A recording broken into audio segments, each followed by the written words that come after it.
এনামুল হাসান ফারুকি অর্থাৎ জুনায়েদ বাবুনগরী রহমতুল্লাহ আলাইহের খাদেমকে কেন আপনারা চিকিৎসা করাচ্ছেন না?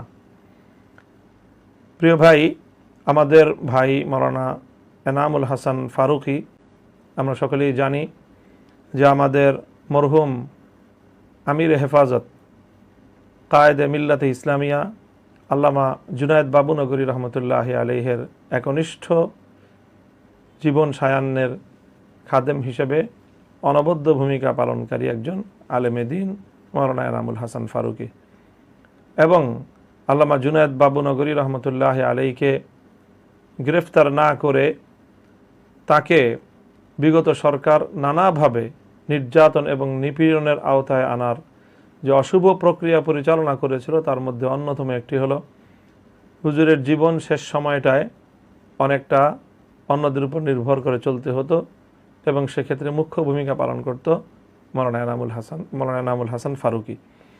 সেই ফারুকিকে হুজুরের কাছ থেকে তুলে নিয়ে রিমান্ডে অকথ্য নির্যাতন পরিচালনা করা হয়েছে তার উপর, এবং তার মুখ দিয়ে আল্লামা বাবুনগরী রহমতুল্লাহ আলাইহের বিরুদ্ধে নানা ধরনের স্বীকারোক্তি আদায় করার জন্য অকথ্য, অবর্ণনীয়, অমানবিক নির্যাতনের স্টিমরোলার এনামুল হাসান ফারুকির উপর পরিচালনা করা হয়েছে।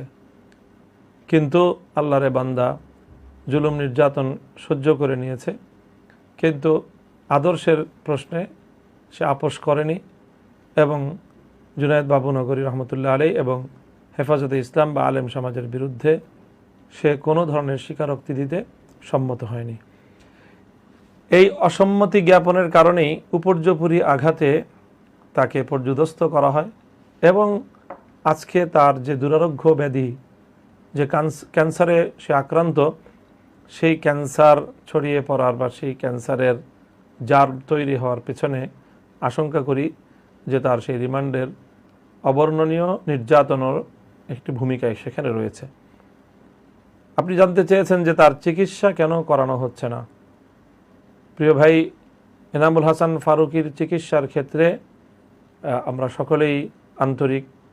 সূচনা পর্ব থেকেই চিকিৎসা যখনই তার এই ব্যাধি এটা চিহ্নিত হয়, তখন থেকেই আমরা এনামুল হাসান ফারুকির সাথে সম্পৃক্ত রয়েছি। একাধিকবার সে দেশের বাইরে গিয়ে চিকিৎসা করিয়েছে, সেখানে ব্যক্তিগতভাবে এবং সামষ্টিকভাবেও আমরা নানা সময়ে তাকে আর্থিকভাবে এবং নানাভাবে অন্যান্য দিক থেকেও সহযোগিতা এবং সাপোর্ট দেওয়ার চেষ্টা করেছি।